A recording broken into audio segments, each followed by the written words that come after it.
All right, you guys, welcome back into another One Piece discussion video. Today, we have chapter 1106 right in front of us, and that is what we're here to talk about. So with that being said, my name is Sai, and let's just hop right to it. So as per tradition, we are going to start with the cover page and just kind of work our way down from there. Last week's discussion video over the chapter was about 52 minutes long. 50 minutes too long, might I say. So we're going to try to keep this one down to a shorter, condensed version. I am aiming for a really sweet 20-minute video. But we'll see what happens. We'll see what happens. So we start off the chapter with Robin in the cover page. Again, it is another non-canon cover page, but it's no big deal, right? It's cute at the end of the day. We have Robin dressing up a crocodile. It's nice. It kind of reminds me that eventually we will get a Robin and Crocodile meetup, and I think that'll be pretty cool, right? Robin meeting Crocodile post-time skip, I think is gonna go pretty dang hard.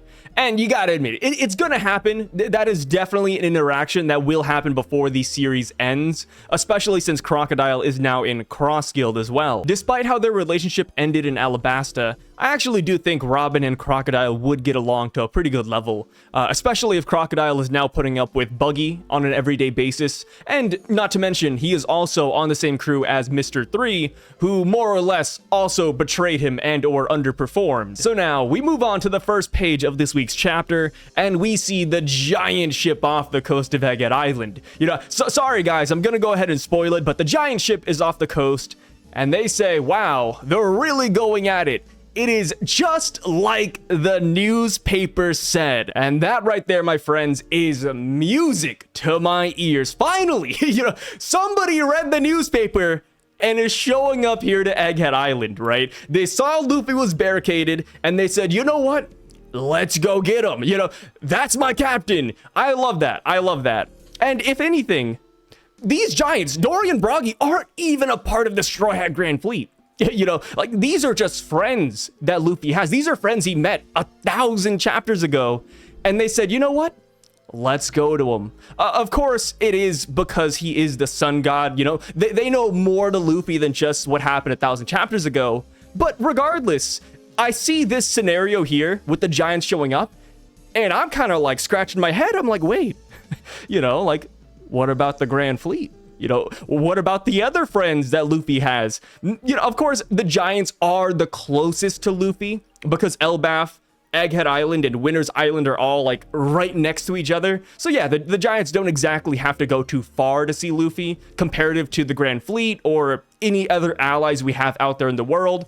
But still, it is insane that the first people that arrived to this party are Dory and Broggy. Also, I don't know if you guys know this, but today is actually Broggy's birthday as well. So it perfectly lines up with when he arrives here on Egghead Island. Of course, you could argue that, One Piece doesn't officially release on Thursdays, which is very fair, but it does fall in with the release week, so I will chalk this up to Oda being playful with his birthdays and chapters. And this wouldn't be the first time Oda has done this as well. When we got the reveal of Cross Guild, that actually fell upon Buggy's birthday, and then the next chapter with Boa Hancock and the events of Amazon Lily actually fell on Boa's birthday as well. So it all kind of lines up if you really look at the numbers. So yeah, there's a pretty good chance that Oda knew what he was doing here, and he was probably having fun with it too. Alright, so I'm gonna push the topic of Dory and Broggy and the giants to the side for a little bit, because obviously we're gonna talk about that a lot at the end of this video, so we'll just keep on working our way through this chapter. The next thing we see after Dory and Broggy mention the newspaper, we see Luffy is still eating food, right? He's full, he can't move, and the Marines are trying to do something about it. One of the Marines suggests putting Luffy in Sea Stone, which is pretty valid, Luffy in Sea Stone, yeah, that could potentially work. You need a lot of Sea Stone, but, it could work, it could work. But before they can actually subdue Luffy, they get blown up by the Buster Call. The Buster Call is indiscriminate, and it just so happens to hit all of the Marines around Luffy. And I'm just gonna say it right here, but that panel where the Marine gets blown up is the panel where I knew that this Buster Call was a joke. This is when I knew it was a complete sham.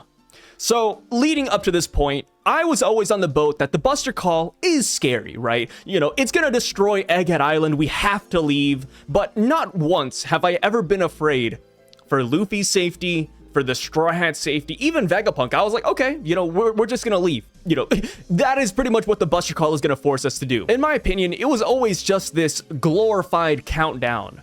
But as the chapters went on, you know, I started scratching my head again. You know, I scratch my head pretty damn often. I'm going to get a lot of wrinkles here. But the more I thought about it, the more I was like, wait, this Buster Call isn't anything, right? Like, we could actually just destroy the ships. You know, if we get the pacifistas on our side, we could destroy the ships as well. You know, they have bubbles. We could deflect the cannonballs. There's a lot of things we could do about this Buster Call.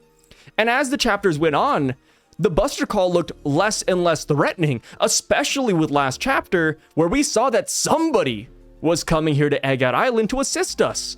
So at that point, I was like, okay, maybe this Buster Call is washed. Maybe it can't do anything at all. And then come this chapter, 1106. Oh man, this Buster Call is a major L. I'm just gonna say right here, you know, straightforward and simple, this Buster Call is a joke, an absolute joke. And keep in mind, this isn't a regular Buster Call. This is like a Buster Call 2.5. A Buster Call 2.5. A regular Buster Call has, I believe it's 5 vice admirals and like 10 battleships, give or take, right? I could be wrong in the battleship number, but base level, we have 5 vice admirals. No actual admiral here, you know, no actual admiral has to be present during a Buster Call. But this time around, not only do we have 9 vice admirals, we have Kizaru, we have Saint Saturn, 30,000 Marines, and 100 battleships of all shapes and sizes are present. And this Buster Call has not landed a single blow on any of our boys. You know, like, Luffy is fine. Actually, Luffy's coming out of this great, right? Luffy was eating, he couldn't move, the Marines were about to throw sea stone on him, and they got exploded. Like, it is crazy how non-threatening this Buster Call ended up being. It is actually a little bit laughable, especially when you take into consideration that for this Buster Call to take effect, a majority of the Marines had to go back on their ships. They had to retreat. I don't know what the point of that was. All right, hear me out, right? Kizaru and Saturn last chapter, it was really cold. I still love the line. You know, Saturn said, Kizaru and I will stay on this island. We're gonna take these guys down. We're gonna beat Straw Hat. We're gonna kill Vegapunk. I was like, yo, that's looking pretty good. That's looking pretty good. But what happened with that order is that the heavy hitters, okay, maybe I'm disingenuous when I say that, but the 9 vice admirals all got back on their ships. All of the Marines that were here got back on the ships. And like I said, at the time, it seemed like a pretty damn swell idea. But come this chapter, these guys are sitting ducks. It backfired so stupendously. I could not believe my eyes. The Marines, who worked so hard to get to this island, got back on their ships and, you know, backed up a ways away. You know, like, if they want to redock on the island, it's gonna be a little bit of a hassle. And, you know, normally it's like, oh, it's no big deal because the Buster Call is working. But believe it or not, the Buster Call isn't working anymore, right? The pacifistas, I'm sorry, I'm like skipping ahead now. The pacifistas are back under our control. And now we're just blasting the Marines who are sitting ducks. These guys are sitting ducks. They can't do anything. They can't redock the ships. The 9 vice admirals, they're not on land anymore. All because of what happened last chapter. All because Kizaru and Saturn were going to clean the house. And how is that looking, right? How is Kizaru and Saturn cleaning the house? Well, Kizaru's trying. You know, Kizaru is trying to clean house. He's doing an okay job.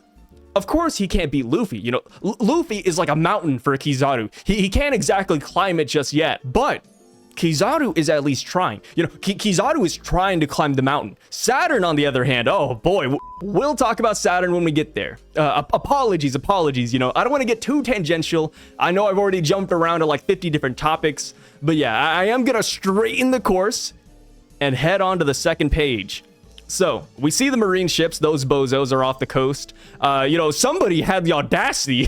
Second page, top left panel, somebody said, yo, Egghead is done for. Those guys are cooked. Which again, is just so crazy to say, especially when they have no idea how to take down the Labo phase. I just like bringing that up from last chapter.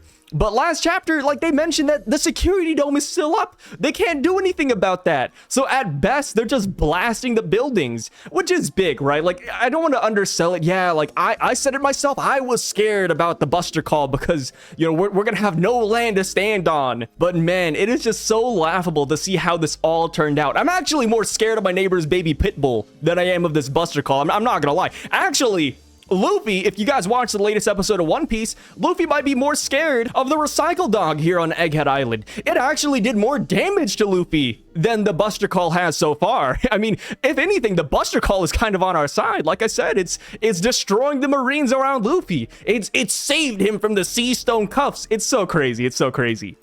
So we go back to the end of the last chapter. We see Bonney, Kuma, Atlas, and Frankie falling from the sky. And Vegapunk says, Atlas, come in! Atlas, let Bonney know! Atlas responds by saying understood, and then we see Atlas whispers something in Bonney's ear. It turns out that Bonney actually has the highest hierarchy of all the Pacifista. So she orders them to stand down and to attack the Marines. Help us escape this island alive. This right here was the exact moment when the Buster Call died. This was the moment when all the Marines planning from last chapter fell through the cracks, right? Because they're back on their ships. They're now having to fight the Pacifista. And not to mention, I didn't even talk about this. They set up the Pacifista around the coast of Egghead Island.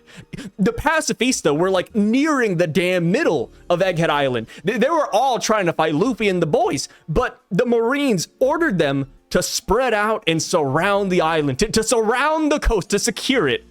So yeah, like the Pacifista are stopping all of the Marines from coming back onto shore. They're blasting them to bits. And here's the thing.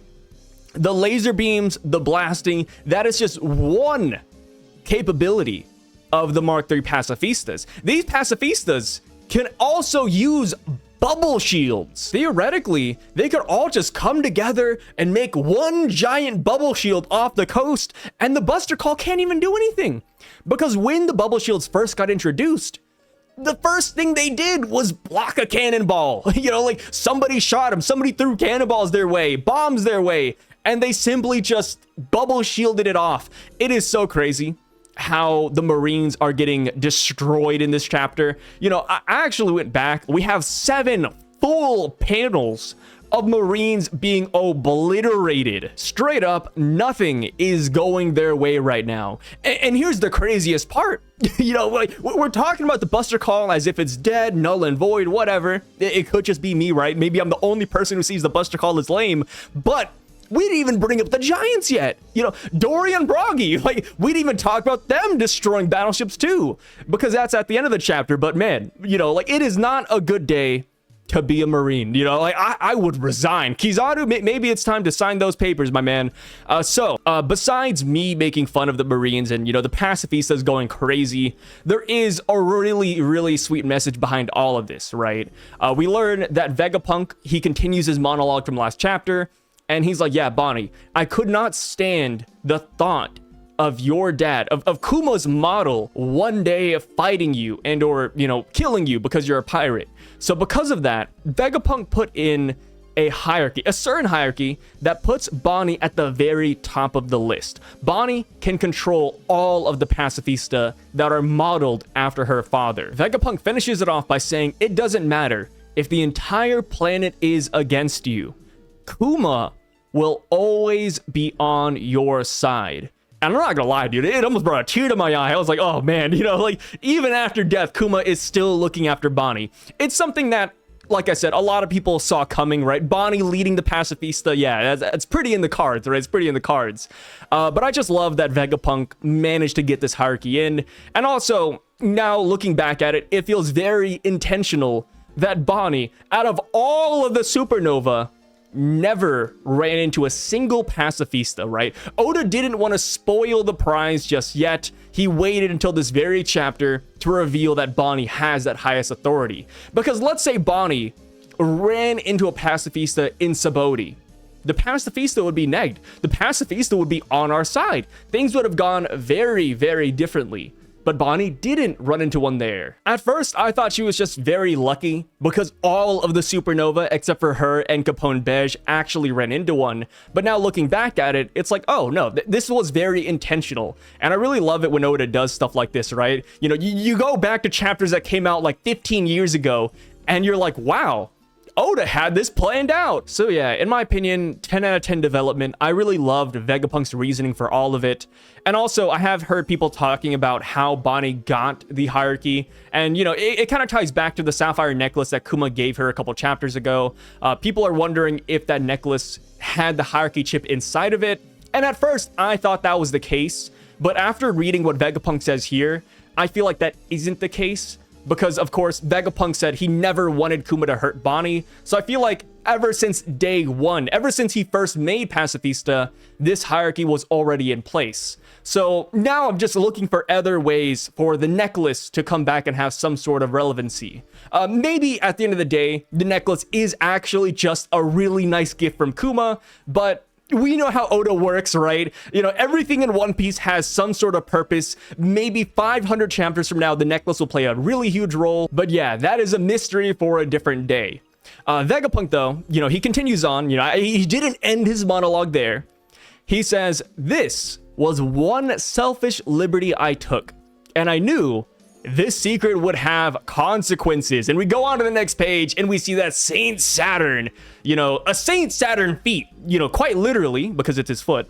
He stabs Vegapunk, not through the heart, but like through his, you know, right torso. I don't know what to call it, you know. I'm not a doctor, I'm sorry, I'm not good with the human anatomy, but Vegapunk does get pierced.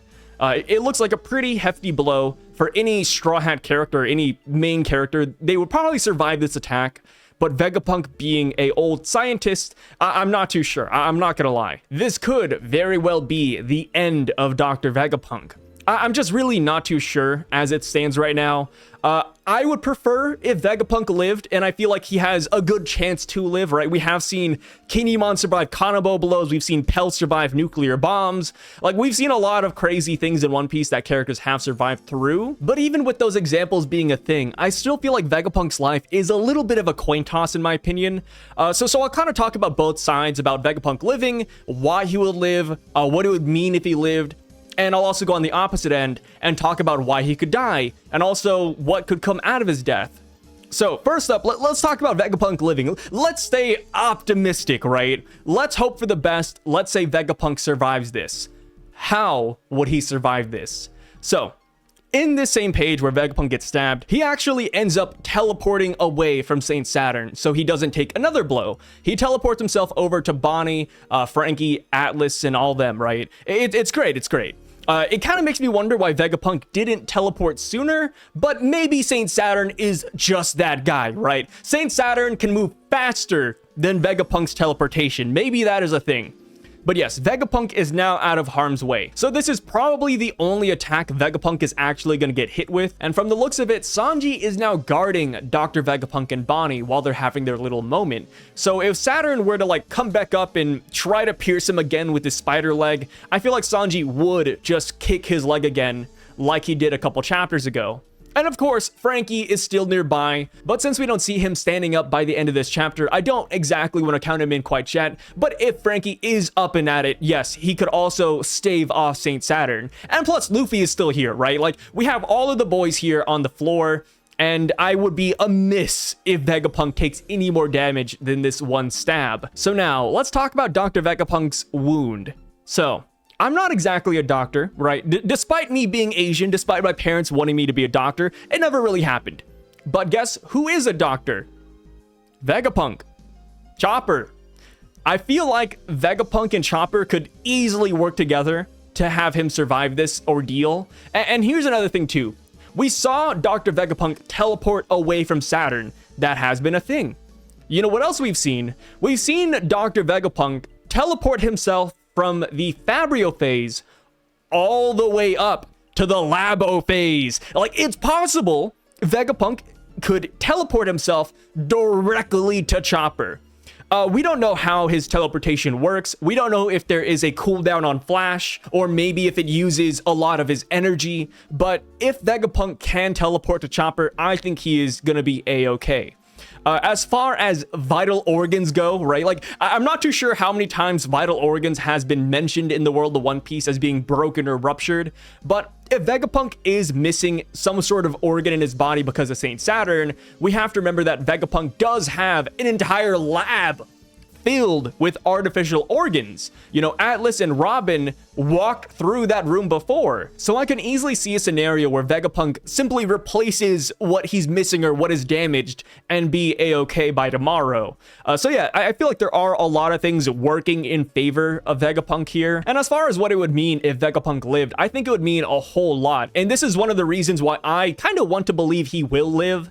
But one, he didn't accomplish his dream yet, right? Vegapunk's dream is to bring internet to the world, essentially. He wants everybody to be able to link up to Punk Records and share information. He wanted that future, and that hasn't happened yet. You know, when a character in One Piece tells us their dream, in my head, I'm like, okay, they have to accomplish that dream, right? We can't let a single dream go unfulfilled. Unless you're Tashigi. Tashigi's dream is a little bit crazy in my opinion, but Vegapunk's dream could actually happen. You know, to those of you who forgot what Tashigi's dream is, Tashigi wants to collect every single named blade in the world, which I think is going to be impossible because that means she has to beat Zoro, she has to beat Mihawk, she has to beat Shanks, she has to rob Whitebeard and Roger's grave. She has to fight more people than Luffy and their crew combined to achieve her dream. You know, high tier opponents. And here's the thing, you know, sorry, we're going on the Tashigi tangent, but Tashigi legitimately has to fight everyone in the verse, essentially. No joke, but Tashigi's dream might be harder than becoming king of the pirates because Tashigi has to run the gauntlet no matter what. Luffy, you know, he can skirt some fights. He doesn't have to fight everybody. You know, like Roger, for example, he needed Big Mom's poneglyph. He went in there, he took it, he left. He didn't have to fight Big Mom. Tashigi doesn't have that liberty. Tashigi has to fight every single person with a named blade. It is crazy. So yeah, Tashigi's dream is in the gutter, in my opinion. There's no way she's going to be able to do it. You know, like, imagine Zoro beating Mihawk, and then all of a sudden, Tashigi walks up and she's like, hey, Zoro, I'm here to claim those blades. There's not a chance in hell that's going to happen, in my opinion. Tashigi got waxed by Monet. Tashigi's dream is straight up in the gutter. I actually wouldn't be surprised if we got to Laugh Tale, and the thing Roger laughed at was just Tashigi's dream. You know, it was Tashigi's wiki page combined with her battles. You know, her battle history was over there. They saw the KD ratio. They laughed at it. But yes, going back to Vegapunk's dream, I feel like his dream of giving the entire world access to Punk Records is accomplishable, right? Because he has connections. He knows Luffy. He's allied with Luffy in this arc. He knows Dragon. Dragon is a big friend of his. And not to mention, he knows the Giants. He's on good terms with the Giants. Vegapunk is in the right corner to accomplish this. And not to mention, but he is the world's smartest man. He has the aptitude to actually do all of this. So yes, I feel like Vegapunk's dream needs to be fulfilled, but I will talk about why it might not be that big of a deal here in a minute as well. Another reason why I would prefer if Vegapunk lived through this ordeal would simply be for Bonney, right? Like, Bonney doesn't have a dad, she doesn't have a mom, she doesn't even have a home to go back to per se. I mean, I guess she could go to Sorbet Kingdom, but she's a pirate. She doesn't have a crew right now, you know. I don't know where Gyo-Gyo and the boys are, but they're not here. So I feel like Vegapunk living would be really good for Bonney. It would be a feel-good moment. You know, Vegapunk is pretty much her godfather. I think I mentioned that already. But yeah, like, Vegapunk living would just be a massive, massive W for Bonney. She suffered enough, you know. Just please let her have a happy ending with Vegapunk. I think that would be fantastic. So yeah, in that context, I would really love if Vegapunk lived. So now let's talk about Vegapunk dying, right? We gotta go on the opposite end. Let's talk about why Vegapunk could die here, why he should die, and what it would mean for his dream and his legacy. Because I feel like there's a lot to talk about here. First up, I think it would make Saturn look pretty good, right? It would make Saturn a pretty imposing villain, not like he wasn't one already. But Vegapunk, you know, think about it like this. Vegapunk has memed on Saturn multiple times throughout this arc, right? He tried to deal with Kuma already. He researched the Void Century. He didn't actually put the self-destruct switch within Kuma. And now he gave Bonney higher authority than him. Like, Saint Saturn is kind of a joke in Vegapunk's eyes at this point. Vegapunk, no joke, has probably betrayed Saint Saturn every chance he got. And not to mention, right, like Vegapunk even mentioned that, you know, having this and doing this would have severe consequences, and that's when he got stabbed. So I feel like this is Vegapunk paying his due. If Vegapunk simply got a slap on the wrist, obviously a really big piercing slap on the wrist, I think it would make Saturn look a little bit silly. I feel like there has to be some retribution for everything Vegapunk has done against Saint Saturn. So I feel like this is the perfect give and take in this scenario, right? Vegapunk betrays Saint Saturn a bajillion times. Saint Saturn kills Vegapunk. I feel like that could be a thing here. And, you know, going on to Vegapunk's dream, because I did mention that I am a big purveyor of dreams. I love it when dreams get fulfilled. Vegapunk's dream wouldn't exactly end here, in my opinion, because we have to remember that Atlas is still alive, Lilith is still alive, Edison is still alive, and York, you know, York is kind of a bad guy, but York is still alive as well. So even in the scenario of Vegapunk, the Stella body dying, he still has 4 satellites that could carry on his wishes. Of course, they're all very different from Stella, so I don't know if they'd actually do that, but there is a chance that at least one of them will say, hey, let's give the world internet like Vegapunk always wanted. Another reason why I think Vegapunk dying here would be, quote, cool, would simply be because the real Albert Einstein died to a ruptured blood vessel near his heart. And while it's not exactly the same as a giant spider monster stabbing you, Vegapunk did get hit near his heart as well. So there is a chance that Oda wants to do that nice tie-in to reality, but of course, it is Oda, he is unpredictable. So whether or not Oda goes that route is still beyond me right now. But I have seen people downplaying this stab from Saturn, and I'm not one of those people. Like, what we see in this chapter is a pretty hefty stab wound, right? Like, this is like what Squar did to Whitebeard, times 2, I would say, because it is bigger than a simple sword. But yeah, like, Vegapunk, he's not a fighter. He doesn't exactly have a burly body. He's not built up. So I do feel like this is a life-threatening attack from Saturn here. And I just don't want to undersell what this could do to him, especially when we've seen characters die to much, much less. Yeah, I used the joke of, you know, Pell surviving a bomb, Kinemon surviving a head wound from Kaido that had advanced Conqueror's Haki. But there was also Izo in Wano, and Izo died to 2 Shigans. Of course, he got attacked a little bit more by Beast Pirate fodder, but the 2 Shigans are what put Izo in the dust. So this wound right here, like, this is pretty crazy. So I don't want to automatically say that Vegapunk's gonna live because of shonen magic, because it has been shown that characters can die to things like this before. So yeah, Vegapunk living and dying, I do feel like it is, like I said, up in the air. It is a coin toss right now. And yeah, I would love to hear what you guys think about this. Do you think Vegapunk is going to survive this, or do you think he is going to kick the bucket? So after Saturn attacks Vegapunk, like I said, Vegapunk teleports away, and then we see that Frankie and Sanji try to rush over to aid him. But since they are still in the air, they are wide open for some Kizaru attacks. Kizaru flies up in the air, he starts shooting his laser beams left and right, and we see pretty much everybody get hit. Sanji is very questionable. In the first panel, we can see Sanji actually deflect one of the light beams from Kizaru, which is pretty huge. I have seen a lot of debates wondering whether or not Sanji also got hit after he deflected that first beam, but I'm not too sure. The close-up panel we get of Sanji doesn't really tell me too much. You know, I don't see a laser beam, I don't exactly see blood, so I feel like it could honestly go either way. And it doesn't really matter too much in the grand scheme of things, since Sanji, like I said earlier, is actually up and at it and is defending Vegapunk after this page. So yeah, after Kizaru shoots his laser beam barrage at them, he goes up with his light sword, and he says that he is going to kill Bonney and Kuma in one single slash, so that they can go to heaven together, and he promises that he will make it as painless as possible. What a good guy, Kizaru! Whoa, he made up his mind, you know? It turns out, guys, he is looking after his friends after all. It's so crazy to me, man. Like, I've never seen a guy so in the middle before in a battle. Like, he's like, yeah, I'll kill you, but I'll make it painless. And here's the thing, right? Usually when a bad guy says this, he's kind of joking, or he's saying it in a position where he wants to kill you. But in this position, you could tell he still doesn't exactly want to kill them. But since he is a cog in the machine, he is following that role to a T, which is crazy. I don't know, man. Like, Kizaru, I really do hope he comes to his senses and just sticks up with his friends, because it's just sad at this point. Like, at this point, it's a whole song and dance. Kizaru's like, hey, I don't want to fight you guys.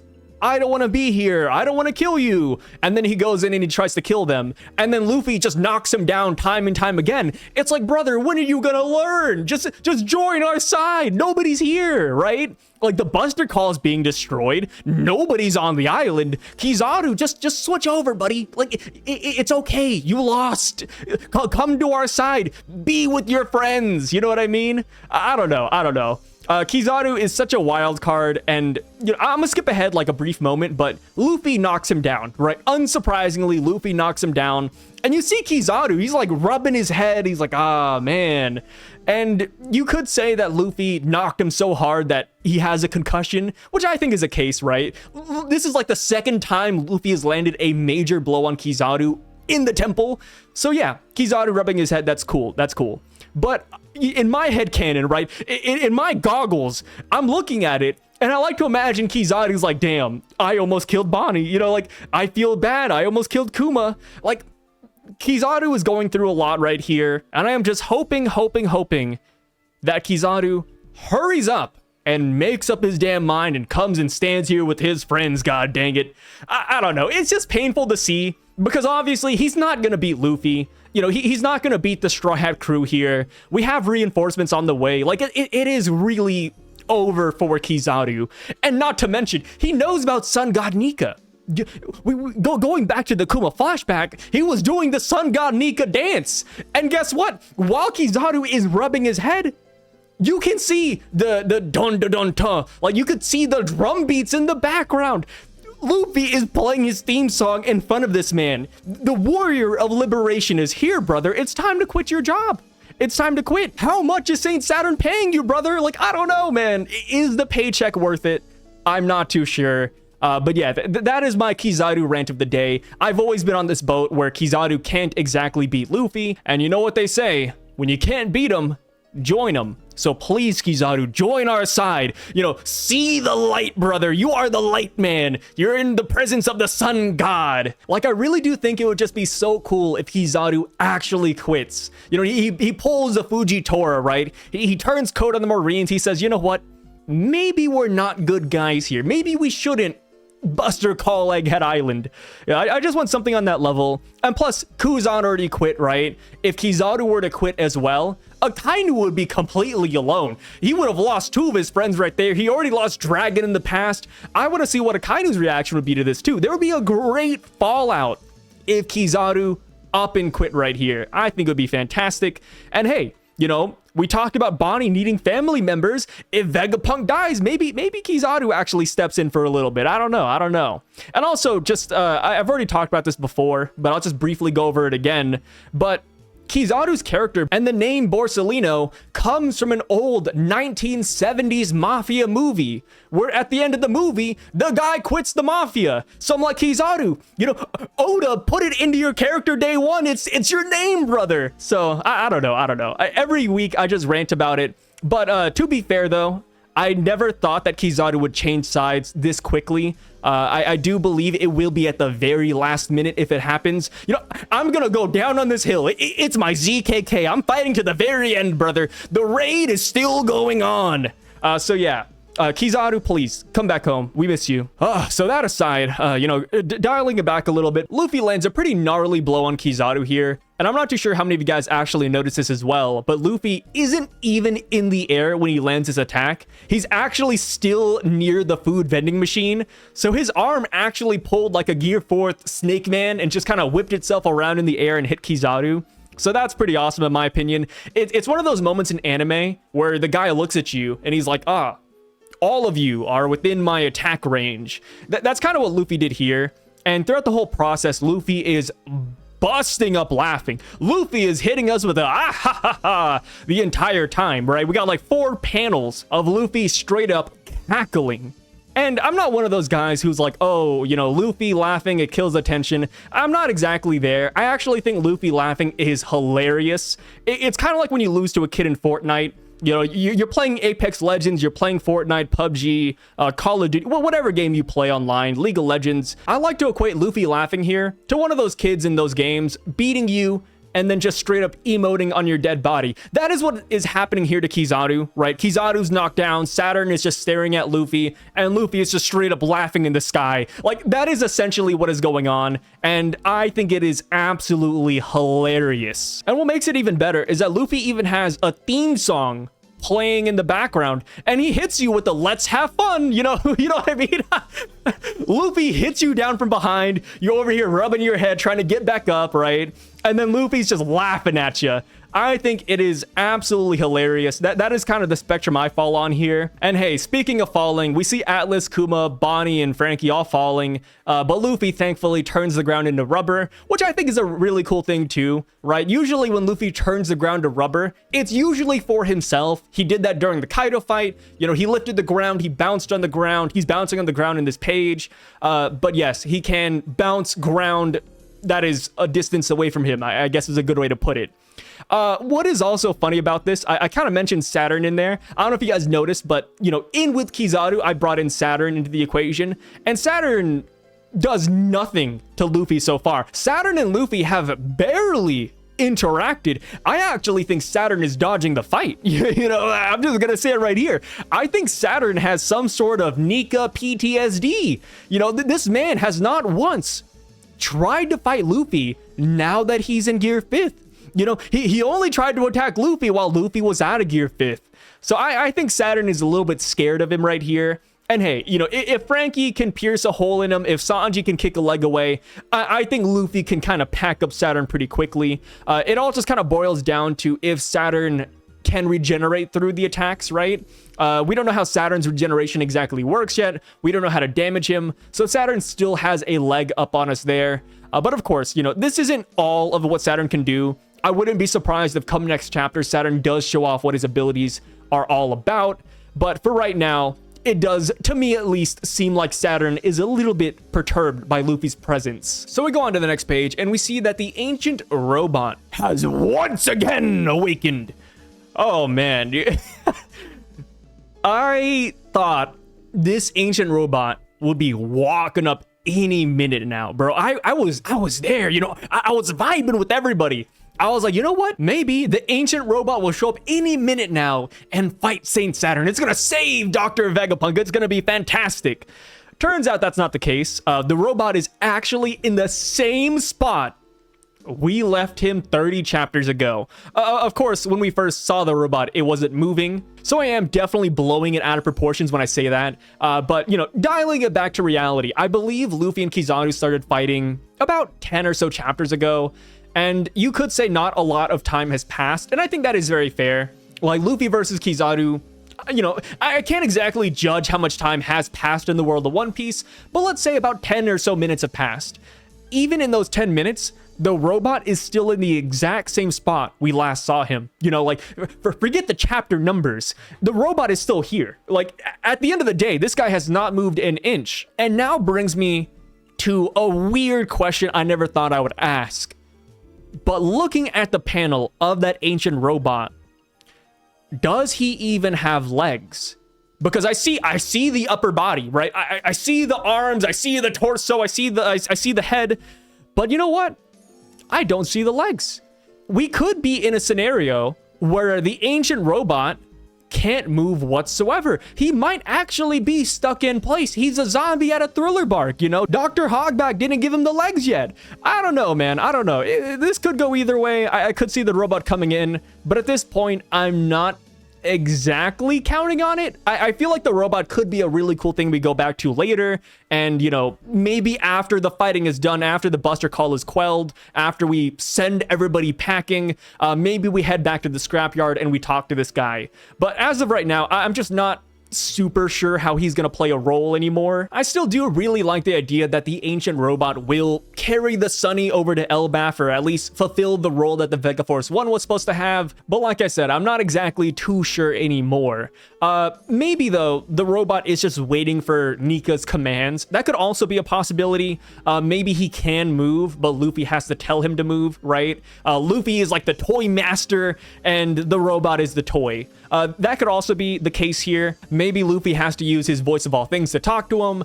Maybe Luffy's heartbeat has to change rhythm a little bit. But yeah, coming off this chapter 1106, I'm not like 100% sure how to feel about him. I still feel like he's gonna be big, but honestly, I don't think we need him in this fight. Like, Luffy's packing Kizaru, Luffy's probably gonna pack Saturn, and then we have the giants here. You know, like, we don't need the robot anymore, right? Like, Dorian Brock, you're cleaning house. You know, like, Lucci's getting packed up by Zoro and Jinbei.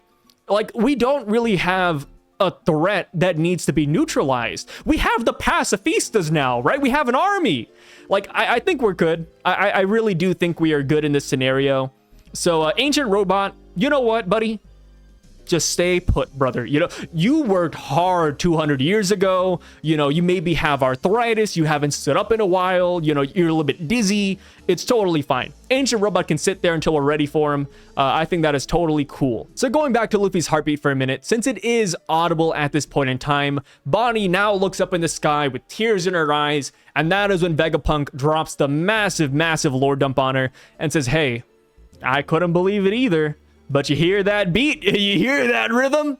That's right. Luffy is the sun god that Kuma believed in this entire time. This scene is just so damn heartwarming, man. I don't know what it is. Like, I feel like maybe as I've gotten older, I've just been more prone to tears. But, you know, seeing Bonney tear up and look at Luffy, I'm like, oh, man, I feel it inside. I feel it inside, right?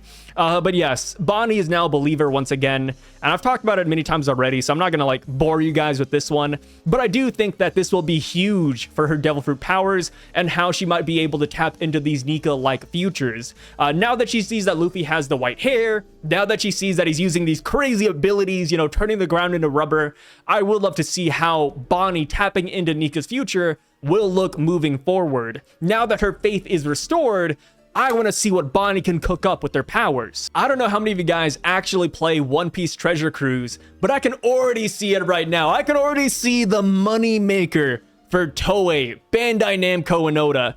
It's gonna be the dual banner unit of Luffy and Bonney, the Sun God Nika team up. I think that would be so hard. I think it'd be super cool. Like, imagine Bonney in the same pose as Ace at Marineford, but they're both in Sun God Nika mode. I think that would be so freaking awesome. Of course, that is like fan fiction at this point, right? We don't know how far Bonney can tap into the Nika future, but if that is the case, I think it would go pretty damn hard. So Bonney realizes that Luffy is now Nika, and what's really cool too is that Kuma realizes it as well. Because if you look at the panel after we see Sun God Nika Luffy, we see a shot of Kuma. And he has that little like bubble on top of his head that shows that he is reacting. So even though Kuma is dead, even though he is a robot, he has taken note that Luffy is indeed the sun god. I really do wish Oda put like a smile on his face, but maybe that would have been a little bit too on the nose or too much since Kuma is supposed to be dead and unconscious. But yeah, I do love that in his final moments, Kuma is like looking up at the sky and seeing Luffy, the sun god, in full force. Oh yeah, something I forgot to mention earlier, but with Bonney now controlling the Kuma pacifistas, Vegapunk did throw in the stipulation that she can only control the models that look like Kuma. Which is still big, right? It's not exactly a nerf in any means. This only means that she can't control the Seraphim, but when you have an army of pacifista at your side, losing control of the Seraphims isn't exactly that bad in my book. But it does make me wonder if she can control the Kuma Seraphim, since it is modeled after Kuma. I don't know, that's a little bit of a weird one, because the Seraphim do have personalities of their own. So I think it would be better if the Kuma Seraphim wasn't under Bonney's command. But let's be real here. If it used Kuma's DNA, I'm sure that the Kuma Seraphim would want to be under Bonney's command anyways. So in that regard, it's kind of a moot distinction. As far as Bonney controlling the pacifistas, though, I can't undersell how important that actually is. One, of course, the Buster Call is going to be obliterated beyond belief, you know. We can laugh at those losers later. But just taking a step back, though, and looking at the grand scope of everything, right? Thinking about the world of One Piece in general, Bonney being able to control all of the pacifista is massive. That is so huge, because think about how many pacifistas showed up at Marineford, right? There were hundreds of those guys, and they're not even here at Egghead Island, and yet Bonney has control over them. She could simply walk up to Marineford and steal every single pacifista. Almost every island should have a pacifista because, you know, obviously they're protectors of the people. So Bonney could just go island to island, picking up pacifista like crewmates. She can just collect an army of them, and the Marines wouldn't be able to do a damn thing about it. And it's so crazy when you think about it too, because the Marines believed in their strength because they had Dr. Vegapunk, because they had Pacifista, because they had Seraphim. By the end of this arc, they're going to have none of it. The pacifistas they were touting aren't going to be theirs anymore. The Seraphim are still going to be theirs because the hierarchy chip is still a thing. But hey, if Vegapunk removes the hierarchy from the Seraphim, it is game over for the Marines. The Marines are damn near entering the Dark Age. They have Cross-Guild hunting them. They have civilians hunting them. They lost the pacifista. They might lose the Seraphim. You know, they lost Kuzan already. They might lose Kizaru. Like, it is just not looking good for those guys. You know, like the world government, the Marines, oh man, it is not a good day for them. And not to mention the Buster Call, one of the Navy's greatest assets, one of their greatest strengths, is being dismantled and torn asunder by Luffy, the Giants, and pacifistas, right? Even Vegapunk calls the Buster Call a tame problem. You know, you see Luffy laughing in the background, and it's just crazy, man. And here's the thing to remember too, Luffy, he gets stronger the more he laughs. We know this already. He gets stronger the more he laughs. If Luffy ever needs a great laugh, all he has to do is remember that a Buster Call is here. He just has to look off the coast and see the Marines trying to fight him, and he'll just start laughing at them. And to add insult to injury, that last page, brother, at this point, we didn't need the Giants. I think I already said it, but we don't need the Giants here, man. Like, Dory and Broggy, kind of overkill in my opinion, right? Like, we got fodder Marines over here saying, wait, why are they here, guys? You know, what's going on? Like, the Giants are here, man. They got their ship. Dory and Broggy are leading the charge. We don't know if more Giants are here or not, but I wouldn't be shocked, right? They just came from Elbaf. We saw all the Giants behind them. There's a kid that wanted to be a pirate. Oimo and Kashi were there. Dude, if more than just Dory and Broggy are here, it's a wrap. We might as well just time skip to Elbaf, right? You know, come next chapter after the break week, we're just in Elbaf chilling. You know, we're sipping martinis at the bar that Shanks was at. Yeah, dude, it's so done. It's so done. You know, at first, the Straw Hats are planning. They're trying to negotiate. Remember that? Do you guys remember that one? Robin and Luffy were like, hey, we'll give you York if you let us go.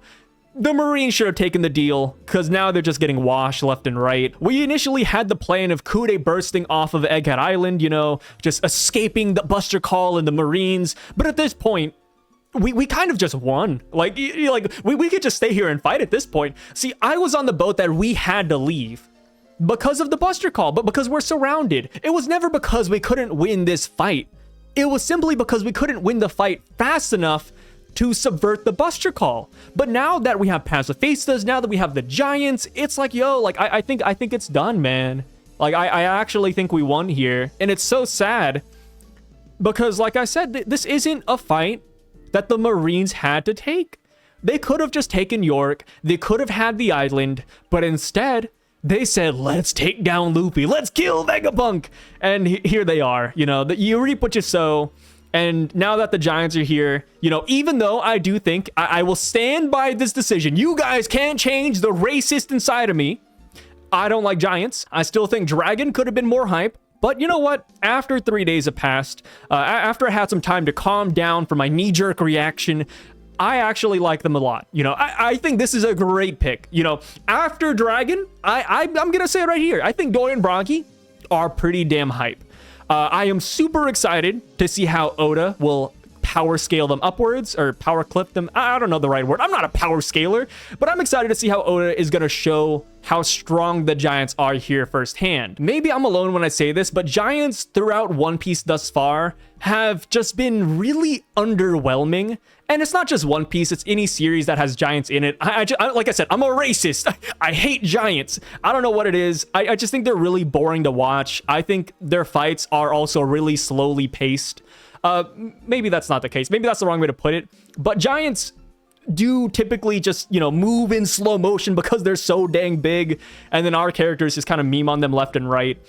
So I kind of do want to see how strong they have gotten. I want to see how Oda is going to, you know, make them look really good. I want to see how Oda is going to make me excited for Elbaf, because I feel like Oda is going to do it. Oda is going to come in here like Listerine mouthwash, you know, AAA alcohol, and he's going to rinse out my bad mouth and my bad breath when it comes to giants. You know, maybe a week from now, I'm going to be singing the giant praises. I'm going to be like, hallelujah, let's go to Elbaf.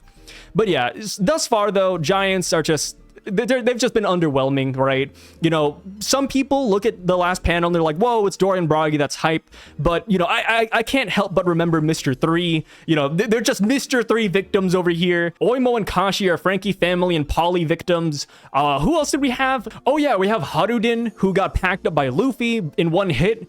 He also extreme diffed Mac Vice. You know, like, giants just don't look great.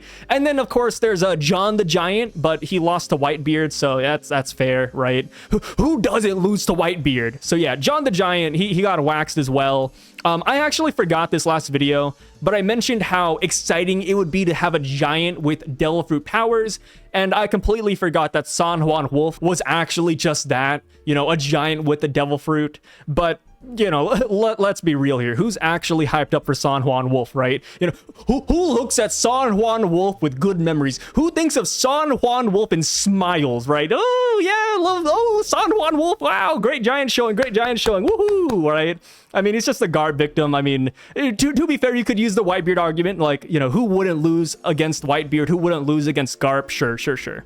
But San Juan Wolf, thus far, he's kind of a loser, in my opinion. But like I said, just reeling it back, my opinion will change come next week. You know, as we get more feats of these characters, as we see what they can do in 2024, you know, my opinion will definitely change. While I have a negative outlook on giants thus far, I am very confident that Oda will change my opinion.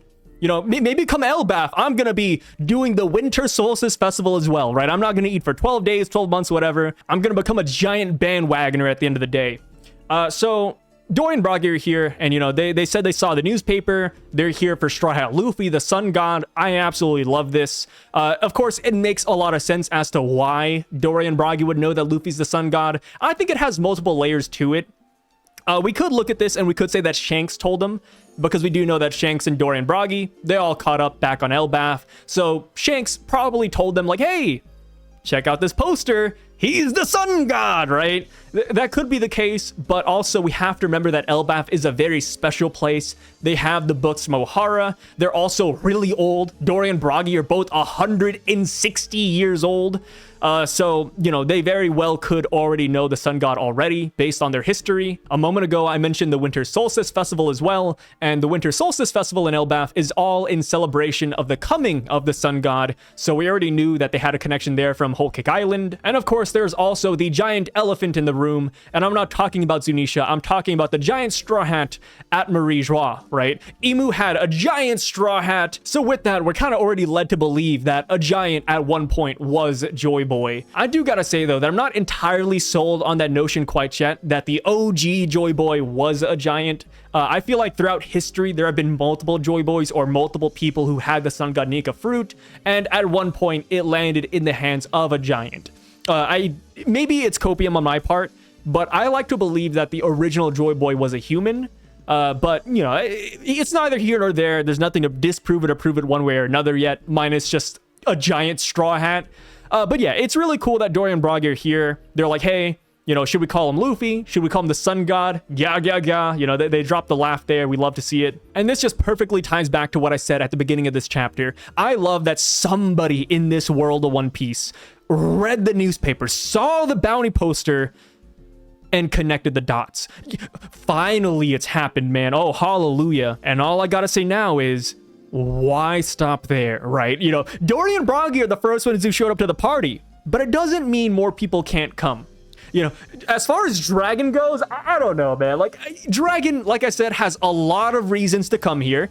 But we gotta remember, back in Ohara, Dragon showed up after the Buster Call. So maybe by the time we leave this place, Dragon will show up and he's like, ah, yes, a battle took place here. Maybe that's Dragon's role. You know, he could still fly by. Sabo, you know, we know Sabo said he would drop everything, even the Revolutionary Army, just to save Luffy. So maybe Sabo read the newspaper and he's coming too. You know, I'm holding out hope still. Maybe I'm crazy, but I still think there is a chance other people could come. Even the Straw Hat Grand Fleet. Like, I don't know, man. I love that Dory and Broggy are here, but it's just crazy that the first people that show up are people who aren't even a part of Luffy's crew, or like know Luffy like that. But yeah, I don't know. It's great. It's great. Like I said, though, Dory and Broggy, they're probably going to whoop the Buster Call out of existence.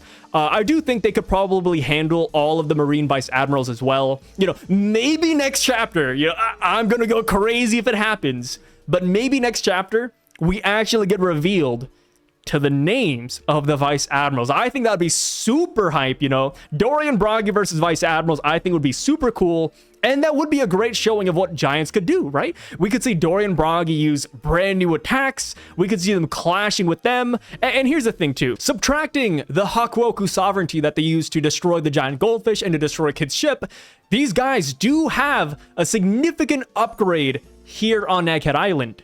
And that is because they now should have real blades.